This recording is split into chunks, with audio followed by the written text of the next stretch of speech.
నమస్తే శ్రీ గురుభ్యో నమః. ఆపదామపహర్తారాం దాతారాం సర్వసంపదాం లోకాభిరామం శ్రీరామం భూయో భూయో నమామి. శ్రీమాత శ్రీ మహారాజ్ఞి శ్రీమత్ సింహాసనేశ్వరి చిదగ్నికుండ సంభూత దేవకార్య సముచిత ఉజ్జిత్వాను సహస్రాభ చతుర్బాహు సమన్విత రాగస్వరూపాషాఢ్య తల్లి శ్రీమాత శ్రీమాత్రే నమః. ప్రతి మాసం చెప్పుకున్నట్టుగా జూలై మాసానికి మరి గోచార స్థితిగతులు ఎలా ఉన్నాయి, ఆ గోచారంలో ఉన్నటువంటి ఈ గ్రహాల స్థితిని బట్టి యుతిని బట్టి మనకి ఒక్కొక్క రాశి వారికి అంటే ద్వాదశ రాశుల వారికి ఏ రకంగా ఉంటుంది అన్నది చూద్దాం. దానికి గాను అసలు మనం ఈ జూలై మాసాన్ని కనుక తీసుకున్నట్టయితే జూలై 1 నుండి 14 వరకు మనకు నిజ జ్యేష్ఠ మాసం నడుస్తుంది. ఎందుకంటే ఈసారి అధిక జ్యేష్ఠ మాసం వచ్చింది కాబట్టి ఇక్కడ మనకు నిజ జ్యేష్ఠ మాసంలో మనకు కనిపిస్తాం. ఆ తర్వాతి కాలం అంతా కూడా ఆషాఢ మాసం వస్తుంది. సో మనకి జూలై ఇటు నిజ జ్యేష్ఠ మాసం అటు ఆషాఢ మాసం రెండు కలిసి ఉండటం అనేటువంటిది కనిపిస్తుంది. దీంతో మనకు మారుతున్నటువంటి కాలగతులు కూడా మారుతాయి. ముఖ్యంగా అయనం కూడా మారేటువంటి పరిస్థితి మనం ఈ మాసంలో చూస్తాం. అంటే ఉత్తరాయణ కాలం నుండి దక్షిణాయన కాలంలోకి మళ్ళీ మనకు సూర్యుడు ప్రవేశించేటువంటి సమయం ఇందులో కనిపిస్తుంది. మరి ఇలా ఉన్నప్పుడు ఈ మాసానికి గాను గ్రహాలు ఎలా ఉన్నాయి అని కనుక మనం చూసినట్టయితే కుంభరాశిలో రాహు ఉన్నాడు, అలాగే మీనంలో శని, ఇవి దీర్ఘకాలికంగా ఉంటున్నటువంటివి. అలాగే మేషంలో కుజుడు ఉన్నాడు, దాదాపు 15 తర్వాత వృషభంలోకి మారుతున్నటువంటి పరిస్థితి. ఇక మిథునంలో బుధుడు రవి, అలాగే మరి కర్కాటకంలో గురు శుక్రులు. ఈ గురు శుక్రులు ఇద్దరు ఉన్నటువంటి దాంట్లో నుండి మరి 15 తర్వాత శుక్రుడు మళ్ళీ సింహరాశిలో కలవడం అనేటువంటిది జరుగుతుంది. సింహంలో కేతువు ఉంటాడు. ఈ రకంగా మనం ఒక రకంగా చూసినట్టయితే కుంభం నుండి కేతు వరకు, కుంభం నుండి దాదాపు సింహం వరకు రాహు కేతుల మధ్యలో ఉంది. దీన్ని మనము కాలసర్ప దోషం కింద కూడా గమనిస్తూ ఉంటాం. ఈ కాలసర్ప దోషం అంటే ఎప్పుడైతే అన్ని గ్రహాలు కూడా అంటే అన్నీ కూడా రాహు కేతువుల మధ్యలో మిగతావన్నీ ఉన్నప్పుడు తప్పనిసరిగా ఈ సమయంలో పుట్టిన పిల్లలందరికీ కూడా రాహు కేతువుల మధ్యలో ఉంటారు కాబట్టి మనకి సర్పదోషం అనేటువంటిది ఒకటి ఏర్పడుతుంది అన్నటువంటిది అందరికీ తెలిసినటువంటి విషయం. ఇక ఇప్పుడు మరి ఈ మాసానికి ఫలితాలు ఎలా ఉన్నాయో చూద్దాం. దీనికి అంటే మనం ఒక ద్వాదశ మాసాలకు కనుక చూసే ముందు ఒక మాట చెప్పుకోవాలి. ఎందుకు అంటే అసలు ప్రతి మాసంలో నిజంగా మా గతి మారుతుందా, మా స్థితి మారుతుందా అనేవాళ్ళు అనేకం కనిపిస్తూ ఉంటారు. నిజంగా గతి స్థితి మారుతుందా అంటే ఇది దేని మీద ఆధారపడుతుంది అంటే గ్రహాల యొక్క గతులను బట్టి, గ్రహాల యొక్క యుతిని బట్టి, గ్రహాల యొక్క స్థితిని బట్టి, దృష్టిలను బట్టి మార్పు అనేది అయితే ఉంటుంది. అయినా ఇవి ఎంతవరకు ఉన్నా ఈ కోటాను కోట్ల ప్రజల్లో కొంతవరకే ఈ పర్సంటేజ్ కనబడుతూ మిగతాది, ఎందుకంటే మనం చెప్పిన తర్వాత మీరు అన్నట్టుగా కొంత కనిపిస్తుంది కానీ ఇంకా అంతా అయితే కనిపించట్లేదు అంటుంటారు. అంతా కనిపించాలి అంటే తప్పనిసరిగా చేయవలసినటువంటి పని ఏంటి అంటే తప్పనిసరిగా మీ జన్మజాతకాన్ని మీకు వీలైన చోట వీలైన వాళ్ళతో చూయించుకోవడం అనేది మంచిది. జన్మజాతకంలో ఉన్నటువంటి వాటికి అనుగుణంగా ఇప్పుడు మనము ఈ మారుతున్నటువంటి గ్రహాలకి ఎలా ఉంటుంది, ఇది సర్వసాధారణంగా అందరికీ కలిపి చెప్పేటువంటి గ్రహస్థితి. కాబట్టి గ్రహస్థితి మారినప్పుడు మన యొక్క జాతకం ఎలా ఉంటుంది అన్నది ద్వాదశ రాశులకు మనం చెప్పుకుంటూ వస్తుంటాం. ఆ విధంగా ఇప్పుడు ఒక్కొక్క రాశికి మనం తెలుసుకుందాం. తదుపరి రాశి వృశ్చిక రాశి.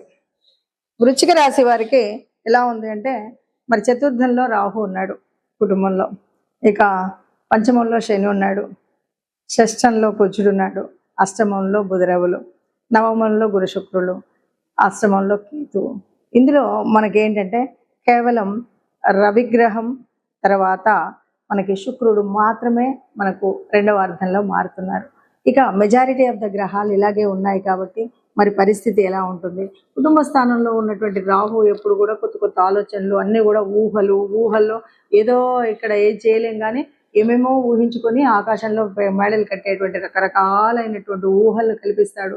ఏవో చెడు రకాలైనటువంటి ఆలోచనలు కల్పిస్తాడు. కాబట్టి తస్మాత్ కుటుంబ విషయంలో చాలా జాగ్రత్తగా ఉండాలి అని చెప్పాలి. ఇక సప్తమ కుజుడు, పంచమ శని, అష్టమ భాగ్యాల్లో మరి రవి ముందు అష్టమంలో ఉండి తర్వాత భాగ్యంలోకి వస్తాడు. ఇవన్నీ కూడా ఎట్లా ఉంటాయంటే కొన్ని జాగ్రత్తలు తప్పనిసరిగా పాటించాలి. అలా పాటించినట్టయితే కష్టం వస్తుంది అని క్లియర్గా చెప్తున్నారు. కాబట్టి కుటుంబంలో ఎవరి తీరు వారిదిగా ఉండటమే మంచిది కాదు. అట్లాగే అనారోగ్యాన్ని తప్పనిసరిగా మీరు ఎదుర్కోవాల్సిన పరిస్థితి, ఎదురు చూడడం కాదు, మీరు ఎదుర్కొనే పరిస్థితే కనిపిస్తుంది. కాబట్టి మీ విషయంలో వాకింగ్ చేస్తారా, యోగా చేస్తారా, ఏం చేస్తారు అనేది తప్పనిసరిగా చేయండి. లేదు అంటే లేనిపోయిన అనారోగ్యాలు తెచ్చుకోవడం, దానివల్ల ఆర్థికంగా కూడా ఇబ్బందులు తేవడం, మానసికంగా కూడా కుటుంబంలో ఒకరికొకరికి సమన్వయం లేకపోవడం వల్ల వచ్చే కష్టం వల్ల, ఒకరి మాట ఒకరికి నచ్చకపోవడం వల్ల వచ్చేటువంటి కష్టాలు ఎక్కువగా కనపడుతున్నాయి. ఇక నిరుద్యోగులు ఎవరైతే ఉన్నారో వారికి బాగానే ఉంటుందని చెప్పొచ్చు. నిరుద్యోగులకి ఎంతో కొంత ఎక్కడో ఒక చోట చిన్నదో పెద్దదో ఉద్యోగం ఏర్పడేటువంటి అవకాశం ఉంటుంది. ఎక్కడో ఒక చోట ప్లేస్మెంట్స్ అయితే ఉంటాయి. అట్లాగే అధికారులతో, తోటి విద్యార్థులతో, లేకపోతే తోటి ఉద్యోగులతో మనం అంటే సహచరులు ఎవరైనా ఉన్నప్పుడు వాళ్ళతో మాట్లాడేటప్పుడు చాలా జాగ్రత్తగా ఉండాలి. లేనట్టయితే లేనిపోని కష్టాలు కొని తెచ్చుకున్నట్టే.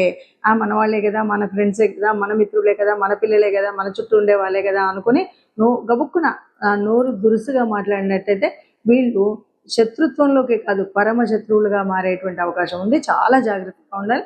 మనం ఎవరితో మాట్లాడినా అనవసరంగా మాట్లాడకపోవడం మంచిది. మాట్లాడితే సౌమ్యంగా మాట్లాడడం, నవ్వుతూ మాట్లాడడం, మనం మాట్లాడేదాన్ని స్పష్టంగా మాట్లాడడం, లేనిపోని వెటకారాలు ఆడకుండా ఉండడం అనేటువంటిది చాలా చెప్పదగినటువంటి సూచనగా నేను ఇప్పుడు తెలియజేయడం అయితే జరుగుతుందండి. ఇప్పటి వరకు మీరు ఈ గ్రహస్థితిని చూశారు కాబట్టి ఈ గ్రహస్థితి మరి ఇలా ఉన్నప్పుడు ఎవరం కూడా కష్టాలను ఆశించాం, ఎవరు కూడా కష్టాలు ఇష్టపడం. అయినా గ్రహస్థితి ఇలా ఉంది. ఎప్పటి నుండో అనుభవిస్తున్న కష్టాలు ఉన్నాయి, నష్టాలు ఉన్నాయి. అందరికీ ఆశాజనకంగా ఉండే విధంగా ఉండాలన్నదే ఉంది. కాబట్టి మనకు తప్పనిసరిగా కావాల్సినటువంటిది దైవానుకూలం, అలాగే గ్రహాల యొక్క అనుకూలత కావాలి. మనం ఏమన్నా గ్రహాల సంచారాన్ని బట్టి ఉంటుంది, కానీ మనకు అనుకూలించే విధంగా ఉండాలి అంటే మనం పుట్టినరోజు తెచ్చుకున్న ప్రారంభాన్ని బట్టే ఉంటుంది. పుట్టినప్పుడు మనం తెచ్చుకున్నటువంటి ప్రారంభం వల్ల కొన్ని యోగించేవి, కొన్ని యోగించేవి ఉంటాయి. అయినప్పటికీ ఇలాగ మనం ఏదైతే గోచారం చూస్తూ ఉన్నామో, గోచారంలో జరిగేటువంటి మార్పుల వల్ల కొంత ఉపశమనం పొందడానికి మాత్రం లాభం ఉంటుంది. ముఖ్యంగా చెప్పేది ఏంటంటే ఈ మాసంలో అవునన్నా కాదన్నా మరి గురువు యొక్క మార్పు అన్నది మనం చూసినటువంటిది. ఈ గురువు మార్పు వల్ల ఈ గురువు అనుకూలంగా ఉన్నవాళ్ళు, అనుకూలంగా లేని వాళ్ళు అన్నది కాకుండా ఒకటి మనం చేయాల్సింది ఏంటంటే గురు గ్రహానికి మనం అంటే ఏదైనా ఒక గురు మంత్రాన్ని తీసుకొని ఈ మాసం అంతా కూడా తప్పనిసరిగా చేసుకోవాల్సినటువంటిది ఏంటంటే గురు మంత్రాన్ని తీసుకొని అంటే ఏ గురువుకు మీకు సంబంధించినటువంటి దక్షిణామూర్తి అవ్వచ్చు, దత్తాత్రేయుల వారు అవ్వచ్చు, లేదా మీకు సంబంధించిన స్వయం గురువులు అవ్వచ్చు. లేదు ఇలా ఏ గురువుకు సంబంధించిన స్తోత్రం ఉన్నా ఆ స్తోత్రాన్ని మనం పాటించడం.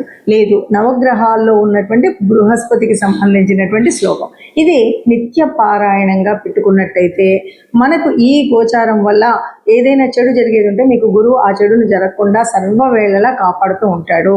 ఇక రెండవది లేదు గురువు అనుకూలంగా ఉన్నాడంటే జరిగే మార్పుల్లో, మంచి మార్పుల్లో ఇంకా మంచి జరుగుతుంది తప్ప మీకు ఎట్లాంటి నష్టం ఉండదు. కాబట్టి ఈ గురువుకు సంబంధించినటువంటి ఈ విషయాలు చేయడమే కాకుండా ఇంకా గురువు యొక్క అనుగ్రహం పొందాలి అంటే తప్పనిసరిగా మరొక మార్పు చేసుకోవాల్సింది ఎవరైనా వృద్ధులు ఉన్నటువంటి వాళ్ళు, అంటే తండ్రి సమానులైనటువంటి వయసు ఉన్నటువంటి వాళ్ళు, అంటే వృద్ధులకు సహాయం చేయడం, సహకరించడం అనేటువంటి విషయాలు ఉంటాయి కదా, ఇవి కూడా చాలా వరకు గురు గ్రహం యొక్క సంతృప్తిని, గురు గ్రహం యొక్క అనుగ్రహాన్ని పొందడానికి వీలైనటువంటి అంశాలు. కాబట్టి ఆ రకంగా చేసుకుంటూ వెళుతూ ఇక మనం ఒక్కొక్క గ్రహంలో ఉన్నటువంటి మార్పులు చేర్పులు ఉన్నాయి కాబట్టి వాటిని అనుసరించుతూనే వెళ్ళాలి. ఏదేమన్నా సరే రాహుకేతువుల మధ్యలో నలిగిపోతున్నటువంటి గ్రహాలన్నీ ఉన్నాయి.